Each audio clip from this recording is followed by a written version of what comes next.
Captain Marcus Thompson stood at his bedroom window, staring at the small wooden box on his dresser. Inside lay the military cross, its ribbons still crisp and clean despite the years that had passed. The morning sun caught the bronze medal, making it gleam like a reminder of everything he wanted to forget. The newspaper on his bed showed yesterday's headline, "Afghan War Veterans Struggle with PTSD Crisis." Marcus had read it 3 times, each word hitting him like bullets he'd dodged in Helmand Province. The article spoke of soldiers returning home to find themselves strangers in their own country, fighting battles no one else could see. Marcus picked up the medal box and held it in his weathered hands. The weight felt heavier than it should, carrying not just bronze and ribbon, but memories that haunted his sleep. He remembered the day he'd received it, standing proud in his dress uniform while his mother cried tears of joy in the audience. That was before she died, before everything changed. The citation read like someone else's story, for exceptional gallantry during active operations against the enemy. They made it sound heroic, but Marcus remembered only the chaos, the screaming, and the faces of friends who never made it home. The medal represented a day when everything went wrong, yet somehow he'd been called a hero for surviving when others didn't. His small flat in London felt like a prison cell most days. The walls were bare except for one photograph of his unit, taken before their final mission. 8 young men smiling at the camera, believing they were invincible. Only 3 had returned home, and Marcus wondered if any of them were truly alive anymore.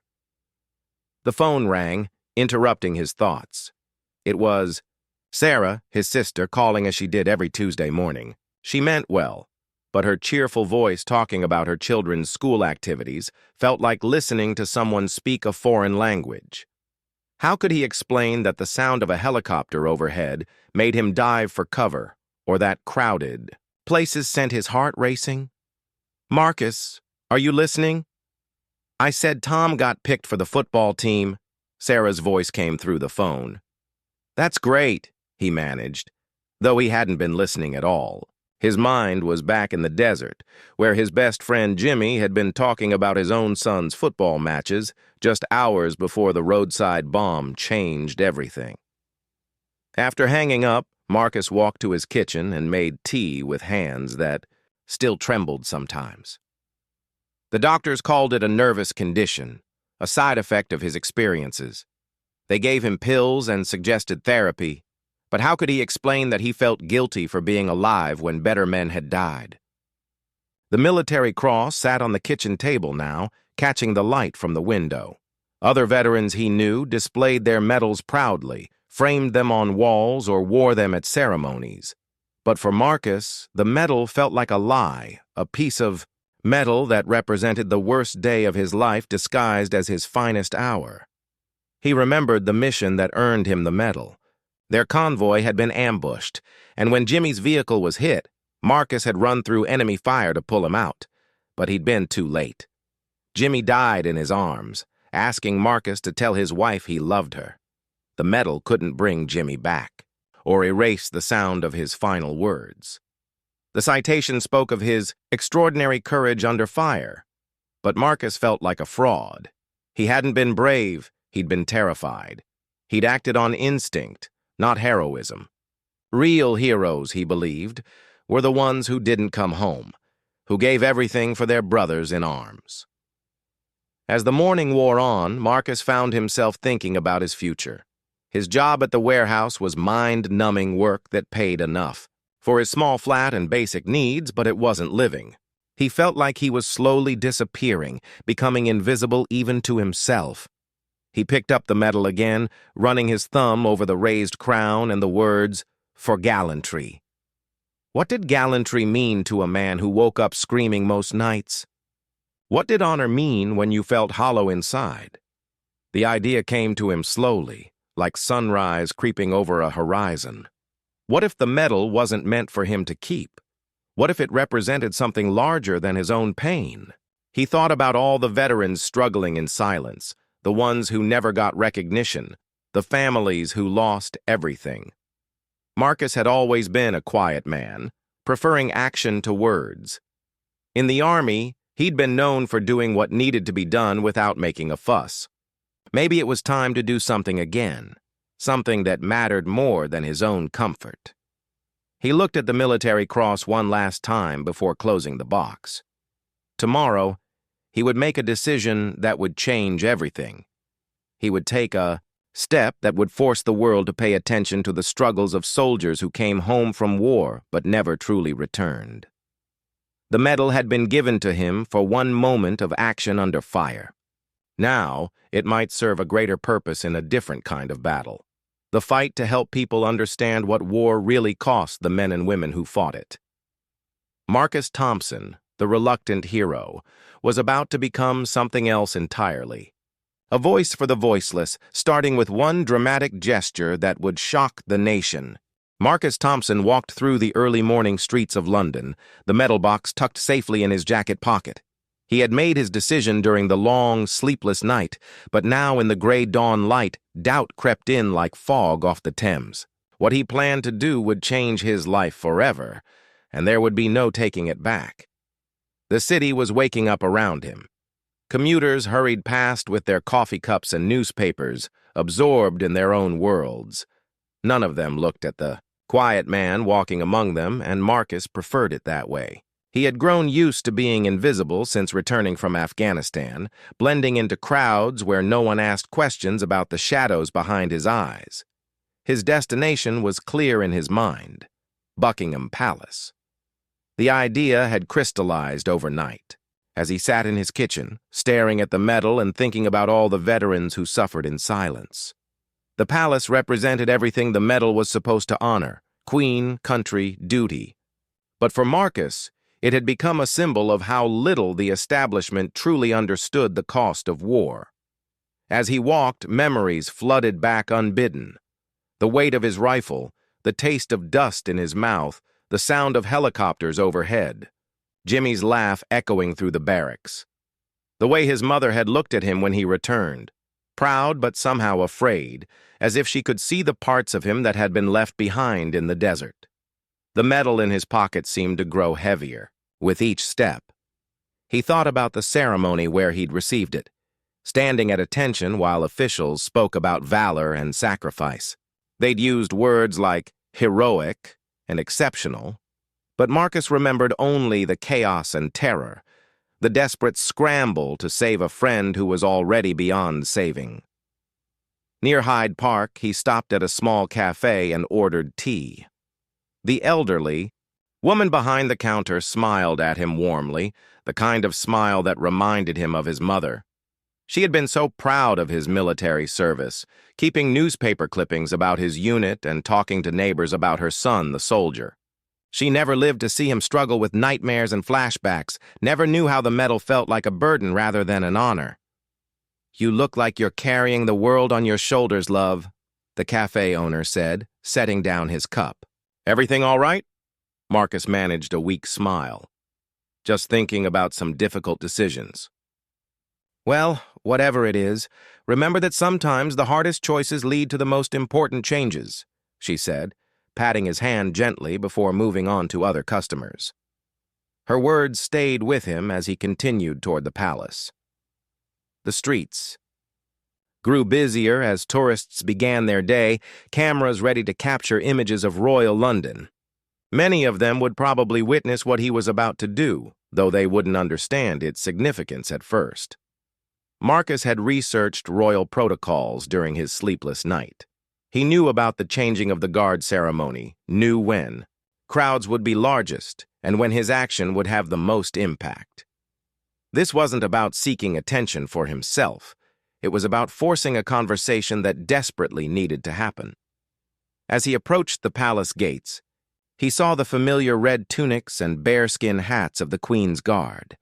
These men stood motionless, disciplined, representing the same military tradition that had shaped his own life. But Marcus wondered how many of them had seen real combat, how many carried invisible wounds that no parade ground discipline could heal. The crowds were gathering for the ceremony, tourists and locals mixing together in anticipation of the spectacle. Children pressed against the railings, parents holding up phones to record the pageantry. It struck Marcus as both beautiful and hollow. All this celebration of military tradition while real soldiers struggled to find their place in civilian life. He found a position near the front of the crowd, close enough to the gates that his action would be visible to both spectators and guards. His heart began to pound, not with the terror he'd felt in combat, but with a different kind of anxiety. What he was about to do would be misunderstood by many, condemned by some, but he hoped it might also start conversations that could save lives. A young boy standing next to him tugged on his mother's sleeve. "Mummy, when will the soldiers come out?" "Soon, darling. These are very special soldiers who guard the Queen." Marcus looked down at the boy's excited face and felt a stab of something he couldn't name. Innocence, maybe, or hope. This child saw soldiers as heroes from storybooks, not as broken men trying to piece their lives back together after seeing too much. The metal box felt like it was burning a hole in his pocket. Inside was everything he was supposed to value: recognition, honor, proof of his service to crown and country. But it also represented everything that was wrong with how society viewed military service. The glamorizing of war, the expectation that soldiers should be grateful for the chance to serve, the assumption that medals could somehow make up for the pieces of themselves they left on foreign battlefields. As the ceremony began and the crowds pressed forward, Marcus pulled the box from his pocket. His hands were steady now, steadier than they'd been in months. This was the right thing to do. The only thing that might make a difference. In a few minutes, he would step forward and commit an act that would shock onlookers and challenge everything they thought they knew about military honor. The sound of marching feet echoed off the palace walls, and Marcus Thompson prepared to make his statement to the world. The changing of the guard ceremony reached its peak as the scarlet-clad soldiers marched in perfect formation toward the palace gates. The crowd pressed forward, cameras flashing, children shouting with excitement. Marcus Thompson stood motionless among them, the metal box clutched in his right hand, waiting for the exact moment when his action would have maximum impact. The timing had to be perfect. Too early, and security would stop him before anyone understood what was happening. Too late, and the crowd would disperse, diminishing the power of his statement. Marcus had learned patience in the army, the ability to wait for the precise moment when action would be most effective. As the guards took their positions, Marcus felt an unexpected calm settle over him. This was similar to the feeling he'd had before dangerous missions in Afghanistan, a clarity that came from knowing exactly what needed to be done, regardless of personal cost. His hands stopped trembling for the first time in months. "Ladies and gentlemen," called out a tour guide to a group nearby, "you're witnessing one of Britain's oldest traditions. These guards represent the finest of our military heritage." Marcus almost laughed at the irony. Military heritage was exactly what he was thinking about, but not in the way the tour guide meant. He was thinking about the heritage of young men, sent to fight wars they didn't fully understand, coming home to a society that praised them in parades but ignored them in hospitals and homeless shelters. The crowd around him was a mix of nationalities and ages, all united in their fascination with royal ceremony. An elderly man wearing a veteran's badge stood near Marcus, his eyes bright with pride as he watched the guards. Marcus wondered if this man had ever seen combat, if he knew the difference between military pageantry and military reality. "Magnificent, isn't it?" the elderly veteran said to Marcus, noticing his intense focus on the ceremony. "Makes you proud to be British." "Yes," Marcus replied quietly. "It certainly makes you think about what it means to serve." The guards completed their formation, change, and the crowd began to shift and murmur with appreciation. This was Marcus's moment. He stepped forward, pushing gently through the people in front of him, until he reached the iron railings that separated the crowd from the palace grounds. "Excuse me, sir. You can't cross that barrier," called out a police officer who had noticed his movement.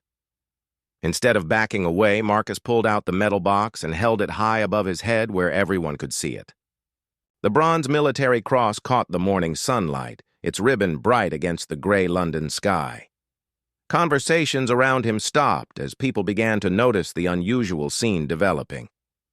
"I earned this medal in Afghanistan," Marcus called, out, his voice carrying clearly in the sudden quiet. "I was called a hero for actions on the worst day of my life." The police officer stepped closer, uncertain how to handle this unexpected situation. The crowd pressed in, sensing that something significant was happening. Camera phones appeared as tourists began recording what they thought might be some sort of street performance. Marcus opened the box fully, showing the medal to the assembled crowd. "This represents everything that's wrong with how we treat our soldiers," he continued, his voice growing stronger. "We give out medals and hold parades, but we don't help the men and women who come home broken." A murmur ran through the crowd. Some people looked confused, others uncomfortable. The elderly veteran who had spoken to him earlier pushed forward, his face showing concern and curiosity. "Son, what are you doing?" the older man asked gently. "I'm trying to wake people up," Marcus replied, looking directly at him. "I'm trying to make them understand that real military service isn't about ceremony and tradition. It's about young people paying prices that can never be repaid." More police officers were approaching now, but they seemed uncertain about how to proceed. Marcus wasn't threatening anyone or breaking any obvious laws. He was simply a man with a medal, speaking to a crowd outside a public building. "My best friend died earning me this medal," Marcus said, his voice carrying over the increasing murmur of the crowd. "Jimmy Morrison from Cardiff, 23 years old, wanted to be a teacher. He died asking me to tell his wife he loved her." The crowd had grown larger as word spread that something unusual was happening. Tourists abandoned their planned routes to see what was causing the commotion. Local Londoners on their way to work stopped to listen. Even some of the guards, while maintaining their positions, seemed to be paying attention to the unfolding drama. Marcus held the medal higher, making sure everyone could see it clearly. "This piece of bronze and ribbon is supposed to represent honor and valor. But I've carried it like a weight around my neck since the day I received it. It reminds me every day that I survived when better men didn't." A woman in the crowd called out, "What do you want us to do about it?" Her tone was challenging, but not unsympathetic. "I want you to understand," Marcus replied, looking directly at her. "I want you to know that when you see veterans on the street, struggling with addiction or homelessness or nightmares, those are your real heroes, not the ones standing on platforms receiving medals." The police had formed a loose circle around him now, but their supervisor seemed to be telling them to wait and see what developed. Marcus wasn't being violent or disruptive beyond speaking his mind in a public place. "Every night, I dream about the day I earned this medal," Marcus continued. "I dream about the explosion, about pulling Jimmy from the wreckage, about holding him while he died. The medal doesn't honor that sacrifice. It just reminds me that I failed to save him." The crowd was completely quiet now, hanging on his words. Even the tourists had stopped taking pictures, caught up in the raw emotion of his testimony. This wasn't the kind of royal entertainment they had expected, but something far more real and powerful. Marcus looked up at the palace behind the guards, its windows like blank eyes staring down at the scene below. Somewhere in that building, people made decisions about war and peace, about sending young soldiers to fight in foreign lands. He wondered if any of them had ever held a dying friend, ever felt the weight of survival guilt. "Today I'm going to do something that will probably be called disrespectful," Marcus announced, his voice carrying clearly to every person in the growing crowd. but I'm doing it out of the deepest respect for everyone who has served and suffered in silence." Marcus Thompson took one last look at the military cross gleaming in his hand, then drew his arm back and hurled the medal over the iron railings toward the palace grounds. The bronze disc spun through the air, catching the sunlight before landing. With a soft thud on the gravel path beyond the barrier, the ribbon fluttered down beside it like a fallen flag. The crowd gasped collectively. For a moment, complete silence fell over the scene as hundreds of people processed what they had just witnessed. Then chaos erupted. Tourists raised their cameras, police officers spoke rapidly into their radios, and voices rose in a mixture of shock, outrage, and confusion. "He threw away his medal," someone shouted. "That's disgraceful," called out another voice. But other voices rose in defense. "Let the man speak, and listen to what he's saying." The elderly veteran pushed through the crowd until he stood face to face with Marcus. His expression was complex, mixing disappointment with something that might have been understanding. "Son, that medal was earned with blood," the old man said quietly. "Your friend's blood and your courage. How can you just throw it away?" Marcus met his eyes steadily. "Sir, with respect, keeping that medal wasn't honoring Jimmy's memory. It was just letting me hide from the truth about what war really costs." More police officers had arrived, but their supervisor was clearly struggling with how to handle the situation. Marcus wasn't technically breaking any laws, and he was drawing a crowd that seemed genuinely engaged with his message. Arresting him might cause more problems than letting him speak. A young woman pushed forward from the crowd. She was crying, but her voice was strong when she spoke. "My brother came back from Iraq 3 years ago. He killed himself last month because no one understood what he was going through." The crowd fell quiet again, her words cutting through the noise like a blade. Marcus looked at her with deep sympathy, recognizing the pain in her eyes that mirrored his own. "I'm sorry for your loss," he said gently. "That's exactly why I had to do this. Your brother was a real hero, but he probably never got a medal for the hardest battle he fought, the one to stay alive after coming home." A reporter had arrived, drawn by the growing crowd and the unusual nature of the story. She pushed forward with a microphone, but Marcus held up his hand to stop her questions. "I'm not doing this for attention," he said, addressing both the reporter and the crowd. "I'm doing this because we've got thousands of veterans suffering in silence while the country pats itself on the back for supporting the troops." One of the Royal Guards, still at his post but clearly listening, caught Marcus's eye. For just a moment their gazes met, and Marcus saw something there, recognition, perhaps, or sympathy. The guard gave the slightest nod before returning his attention to his duties. "What you've done is illegal," called out a man in a business suit who had stopped to watch the scene. "You can't just throw things onto royal property." "You're right," Marcus replied calmly. "It probably is illegal. But you know what else is illegal?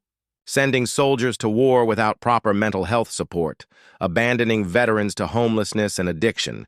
Sometimes breaking small laws is the only way to draw attention to bigger crimes."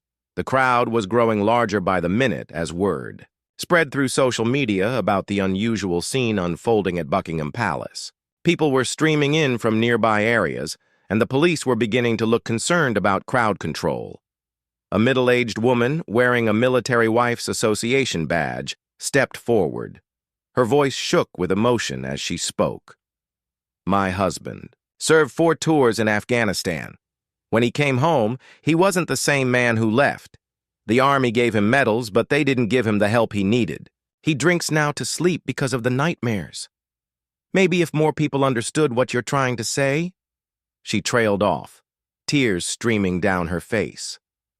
Several people in the crowd nodded in understanding, and Marcus realized his message was reaching the people who needed to hear it most, the families and friends of veterans who had been struggling alone. "Thank you for sharing that," Marcus said to the woman. "Your husband's real Medal of Honor should be every day he chooses to keep fighting to stay alive and stay connected to the people he loves." The reporter was still trying to get closer with her microphone, and Marcus could see camera crews arriving in the distance. This was exactly what he had hoped for. His simple act of throwing away a medal was becoming a catalyst for much larger conversations. "Sir," called out the police supervisor, approaching carefully, "I need to ask you to move along now. You're drawing quite a crowd, and we need to maintain order." Marcus nodded respectfully. "I understand, officer. I've said what I came here to say." But as he prepared to leave, the crowd pressed closer, not wanting the moment to end. People were sharing their own stories now, about sons and daughters in the military, about struggling veterans in their communities, about the gap between military ceremony and military reality. "Don't go yet," called out a young man who identified himself as a serving soldier on leave. "Keep talking. People need to hear this." Marcus looked around at the faces surrounding him. Tourists who had stumbled onto something far more meaningful than a ceremonial guard change, Londoners whose morning commutes had been interrupted by an unexpected dose of truth, veterans, and military families who had found someone willing to voice their private struggles in public.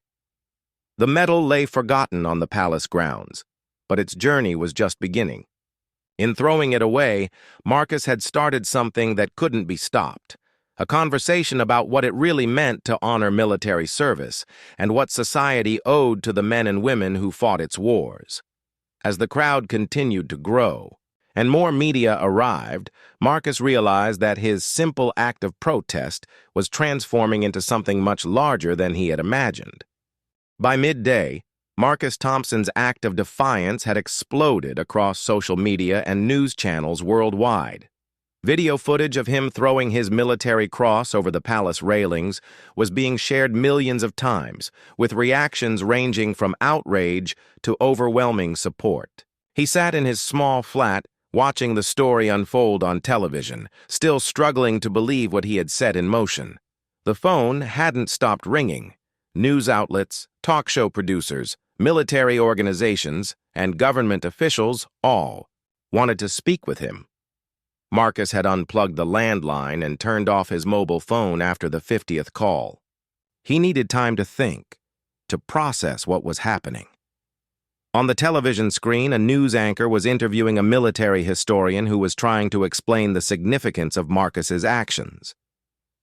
"In over 200 years of military decoration, history, we've never seen anything quite like this," the expert was saying. "Veterans have returned medals before, but never in such a public, dramatic fashion." The story had divided public opinion sharply. Some viewers saw Marcus as a hero speaking truth about veteran struggles. Others condemned him as ungrateful and disrespectful to his fallen comrades. Social media was flooded with arguments, testimonials from other veterans, and calls for both government action and Marcus's arrest. A knock at his door interrupted his thoughts.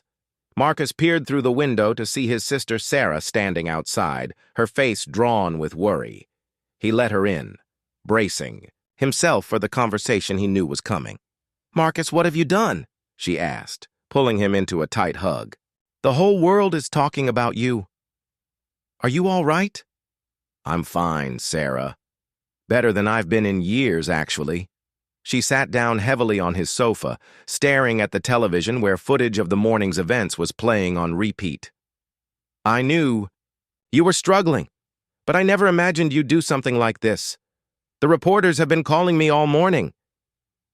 "I'm sorry you got dragged into this," Marcus said sincerely. "I knew it would create a stir, but I didn't think about how it might affect you and the kids." Sarah studied her brother's face, noting something different about him.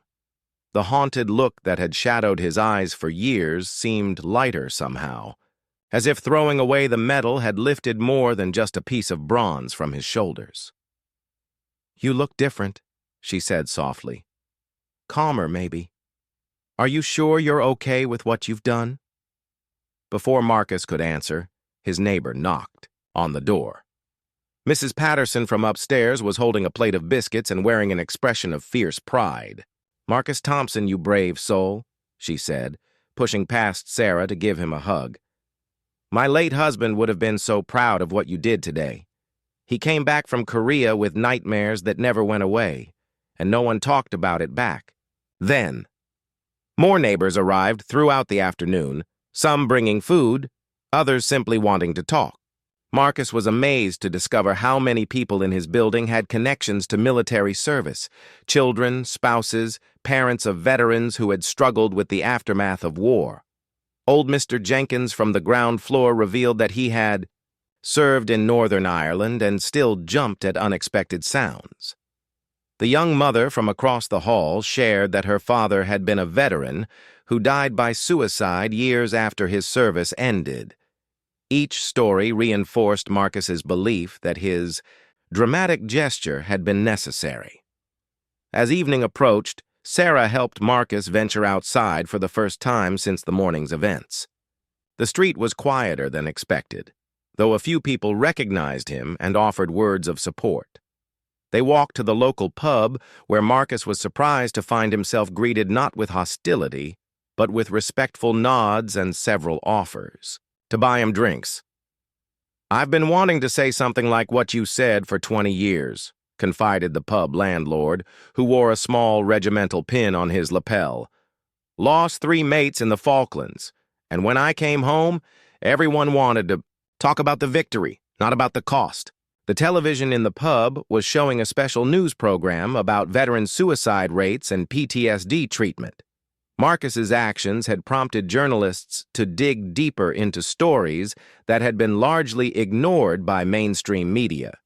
Statistics flashed on screen that shocked even him: the number of veterans taking their own lives, the inadequacy of mental health services, the homelessness rates among former soldiers. "You've started something important," Sarah said, watching the program with growing understanding. "This isn't just about you throwing away a medal. It's about all of these people who needed someone to speak for them." Marcus nodded, feeling the weight of responsibility settling on his shoulders. It was different from the burden he had carried since Afghanistan, heavier in some ways but cleaner somehow. This weight came from purpose rather than guilt. His phone, which he had eventually turned back on, buzzed with a message from an unknown number. It was from Jimmy Morrison's widow, Claire, whom he had avoided contacting since returning from Afghanistan because he didn't know how to face her. "Marcus," the text read, "I saw what you did today. Jimmy would have been proud. He always said you were the bravest man he knew, and now I understand why. Thank you for finally speaking the truth. Can we talk?" Marcus stared at the message for a long time, tears blurring his vision. For 3 years, he had carried the guilt of surviving when Jimmy didn't, of being called a hero for failing to save his best friend. But Claire's message suggested a different interpretation of events, one that might finally allow him to forgive himself. As the evening news began, footage of the morning's events played once again, but now it was followed by interviews with other veterans who had been inspired by Marcus's actions. Some were planning their own protests, others were calling for government hearings on veteran care, and still others were simply sharing their stories publicly for the first time. The movement Marcus had started with one impulsive act was growing beyond anything he could have imagined. But as he sat in the pub, surrounded by neighbors who had become friends and listening to his sister finally understand his struggles, he realized that the most important change had happened within himself. For the first time since returning from Afghanistan, Marcus Thompson felt like he belonged somewhere, fighting for something that mattered, surrounded by people who understood. The medal was gone, but the real hero's journey was just beginning. 6 months after Marcus Thompson threw his military cross over the railings of Buckingham Palace, the ripple effects of his actions continued to transform lives across the nation.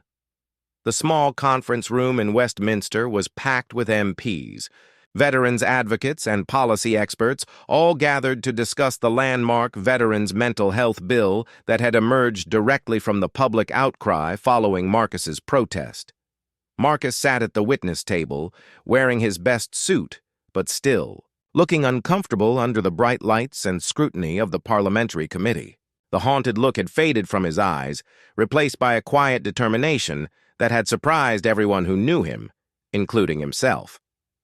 "Mr. Thompson," began the committee chairwoman, "your actions 6 months ago sparked a national conversation about veteran care. Can you tell us what you hope to achieve?" Marcus cleared his throat, still amazed to find himself testifying before Parliament. "I never planned to start a movement, ma'am. I just couldn't carry the weight of that medal anymore, knowing that so many of my brothers and sisters in arms were suffering in silence while the country celebrated military tradition without understanding. Military reality." The room was silent except for the scratching of pens and the quiet hum of television cameras. Marcus had become an accidental spokesman for veteran rights, a role he had never wanted but had grown into with surprising grace. In the months following his protest, Marcus had been contacted by thousands of veterans and their families. His small flat had become an informal counseling center where former soldiers gathered to share their stories and find support from someone who truly understood their struggles. The conversations that began in his living room had evolved into support, groups meeting in community centers across the country. "The suicide statistics you referenced in your initial statement have proven accurate and deeply troubling," continued the chairwoman. "What changes do you believe are most urgently needed?" Marcus had spent months preparing for this moment, working with mental health experts and veteran advocacy groups to develop concrete policy recommendations. The frightened, isolated man who had thrown away his medal had transformed into an articulate advocate who could speak not just from personal experience, but from careful research and consultation. "First, we need immediate mental health screening. For all returning service members, not just those who request it," he began, his voice growing stronger as he spoke. "Second, we need long-term support programs that recognize PTSD and other service-related conditions as ongoing medical needs, not temporary problems to be quickly fixed. And third, we need to change the culture around military service to make seeking help a sign of strength, not weakness." Among the spectators in the gallery sat Claire Morrison, Jimmy's widow, who had become one of Marcus's closest allies in pushing for veteran reform. Their first conversation after his protest had been difficult but healing, allowing both of them to process their grief over Jimmy's death in healthy ways. Claire had since become a powerful advocate for military families, speaking at conferences and working with government officials to improve support systems. Also watching from the gallery was Sarah, Marcus's sister, whose understanding of her brother's struggles had deepened dramatically over the past 6 months. She had become active in the family support network that had grown around the veteran advocacy movement, helping relatives of service members navigate the complex challenges of supporting loved ones dealing with combat trauma. "Mr. Thompson," asked another committee member, "some critics have argued that your actions were disrespectful to the military tradition and to your fallen comrades. How do you respond to that criticism?" Marcus had faced this question hundreds of times in interviews and public appearances. Each time he thought of Jimmy and the other friends he had lost, and his response came from a place of deep conviction. "Sir, the greatest disrespect we can show to fallen soldiers is to let their surviving brothers and sisters suffer and die needlessly after coming home. Jimmy Morrison didn't die so that I could wear a medal and stay silent about veteran suicide. He died believing that his sacrifice meant something, that it would lead to a better world. The best way to honor that sacrifice is to make sure no veteran dies alone and hopeless in civilian life." The hearing continued for 3 hours, with Marcus answering detailed questions about mental health services, funding mechanisms, and implementation strategies. By the time it ended, even the most skeptical committee members seemed convinced that significant changes were needed in how the country supported its veterans. As Marcus left the parliamentary building, he was greeted by a crowd of supporters, who had gathered outside. Many were veterans themselves, some in wheelchairs, others bearing visible and invisible scars from their service. They cheered and applauded as he emerged, but Marcus felt uncomfortable with the hero worship. He had learned that real heroism wasn't about individual recognition, but about collective action and sustained commitment to change. Speech, "Speech!" called out voices from the crowd, but Marcus shook his head and moved through them, stopping, to shake hands and have brief conversations with individual veterans and their families. Each person had a story, and Marcus had learned to listen to them all, understanding that his role was not to be a savior, but to be a voice that amplified their experiences. That evening, Marcus returned to his flat, which had been transformed over the months into the unofficial headquarters of the veteran advocacy movement. The walls were covered with letters from veterans, photos from support group meetings, and newspaper clippings documenting the growing momentum for reform. His kitchen table was stacked with research papers, policy proposals, and correspondence. From government officials, Claire Morrison was waiting for him, along with several other core members of what had become known as the Marcus movement, though he consistently tried to discourage the use of his name. Among them was David, a Royal Marine who had lost both legs in Afghanistan and had become a powerful speaker about veteran rights, and Susan, a former Army medic who now ran counseling programs for female veterans. "How did it go?" Claire asked, though the answer was obvious from Marcus's exhausted but satisfied expression. "I think we've got them convinced," Marcus replied, sinking into his chair. "The chairwoman told me privately that she expects the bill to pass with strong bipartisan support. They're talking about funding increases, mandatory mental health programs, and family support services." The group broke into applause, but Marcus held up his hand. "This is just the beginning. Getting the law passed is one thing. Making sure it's properly implemented and funded long-term is another. We've got years of work ahead of us." Over the following weeks, Marcus watched as his simple act of throwing away a medal continued to generate changes he could never have imagined. Universities began offering specialized programs for veteran counselors. Employers started implementing veteran-friendly hiring practices that took into account the unique challenges faced by former service members. Churches and community organizations launched support groups based on the model that had started in Marcus's living room. Most importantly, the conversation around military service had fundamentally shifted. The old narrative of heroic soldiers returning to grateful nations had been replaced by a more complex understanding that recognized both the nobility of military service and the real costs it imposed on individuals and families. Marcus received a letter one morning that moved him more than any government recognition could have. It was from the mother of a young veteran who had been contemplating suicide, but had instead sought help after seeing Marcus's story on television. "Your courage in speaking the truth saved my son's life," the letter read.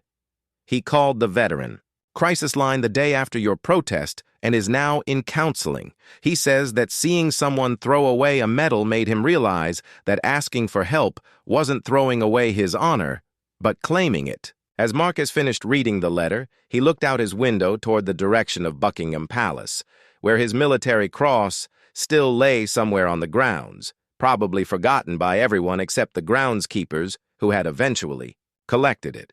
He felt no regret about throwing it away. The bronze and ribbon had served their purpose, not as a decoration to be displayed, but as a catalyst for change that was still spreading. His phone rang, and he saw Claire's name on the screen. "Marcus, turn on the news," she said excitedly. "The Prime Minister is about to make an announcement about veteran services." As Marcus watched the Prime Minister announce the largest increase in veteran mental health funding in British history, directly citing Marcus's parliamentary testimony and the public movement that had grown from his protest, he felt something he hadn't experienced since before his deployment to Afghanistan. Hope, the real hero's journey, Marcus realized, hadn't ended when he threw away his medal. It had begun. And unlike the lonely burden he had carried for years, this new mission was shared by thousands of people working together to ensure that no veteran would ever again suffer in silence. The medal was gone, but the honor it was meant to represent. True service to one's comrades lived on in a movement that would outlast any piece of bronze or ribbon.